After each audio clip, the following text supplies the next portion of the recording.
Hello, kumusta? Welcome sa ating YouTube channel. Ngayon gagawa tayo ng wireless guitar system that ranges 48 meters and more. Gamit tong mumurahing microphone, wireless microphone.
Channel, ito naman yung power switch.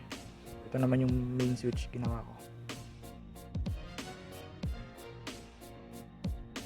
Itong negative, diretso na sa negative yan. And then itong positive, magkakaroon siya ng switch. Ito yun. And then sa charger naman niya, gagamit tayo ng itong mga charger ng mga old phones, mga 5 volts. Ito small pin to dati, lumang phone, and then kinat ko siya. Tapos nagdugtong ako ng medyo mas matabang plug, 0.21 mm, 2.1 mm, hindi ko sure. Tapos female plug naman dito sa ating transmitter. Ayan. Alam nyo na yan, red positive, black negative. So yung gagamitin natin convention until the end of the video. Maglagay tayo ng diode para magka-drop siya ng 7 volts. Kasi kung 3 volts ka or 4 volts, depende yan kung ilang diode gagamitin natin. So ito yung 5 volts natin na manggagaling sa charger ng cellphone.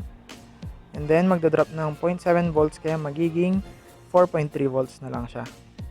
Okay na yan para i-charge pag 4 volts yung battery mo. Okay na yan.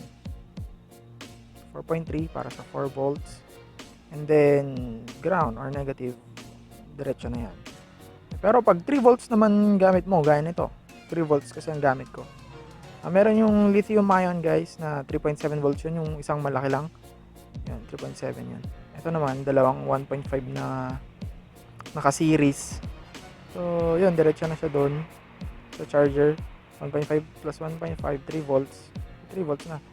So kailangan mo ng dalawang diode para magka-drop ulit siya ng 0.7. Bali 1.4 na lahat yung drop niya, kaya magiging 3.6 na lang. Okay na okay yan para ma-charge yung 3 volts mo. Itong plug naman natin, alam nyo naman na may core siya sa gitna, yung manipis na isa lang, single wire. Tapos meron siyang coating na parang zinc or aluminum ata yun. Hindi ko alam. Yan yun. So sa coating din siya. And then yung nasa gitna, yan yung connect natin sa gitna. Natural, sa gitna.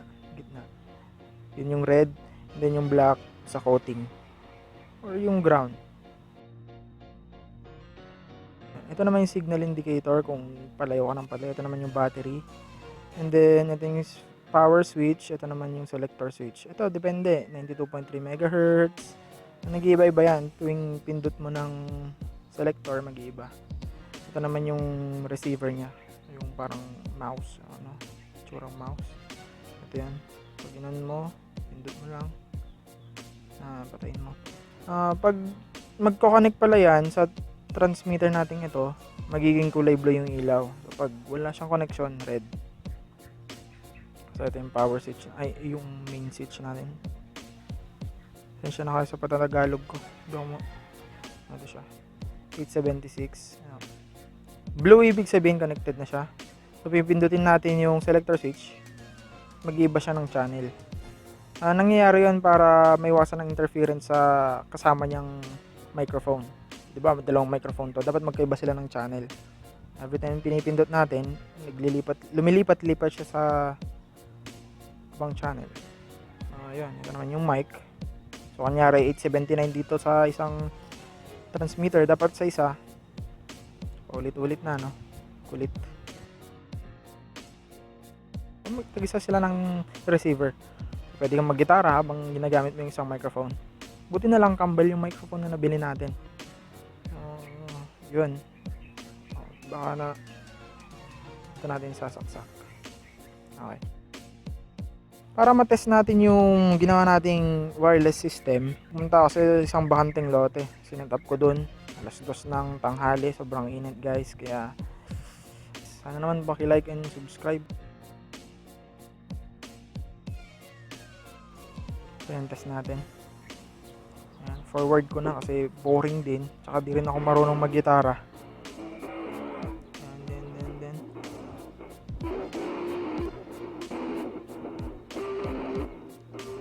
Ayan, dun.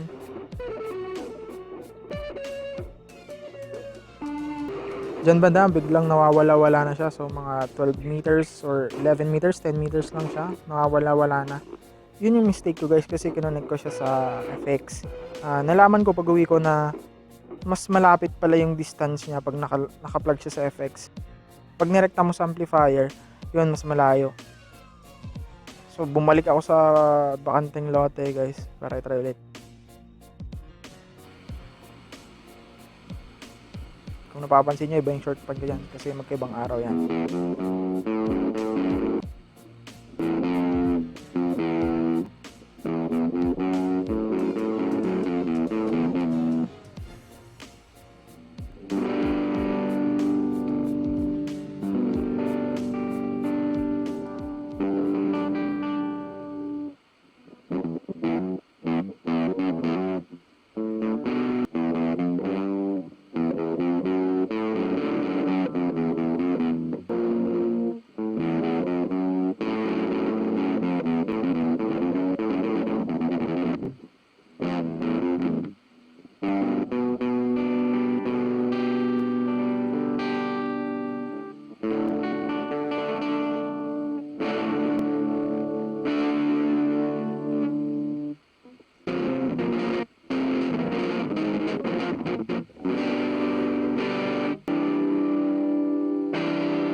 Sobrang hapdet, sobrang kati ng tuhod ko dito guys noon, grabe. Mas malalagyan pa ng pawis. So, yun, binalikan ko. Tinignan ko mabuti kung ilang meters talaga. Approximate din pero mas tinignan ko talaga ngayon. 'Di ba nakalagay sa video natin kanina, 45 meters lang.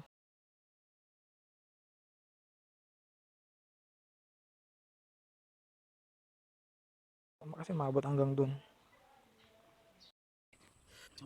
Pasensya na, medyo natagalan itong upload na to kasi 4 days ko ata in-edit to. Guys, 10 minutes lang to pero 3 days ko in-edit. Hindi pa ganun kagandahan yung kinalabasan.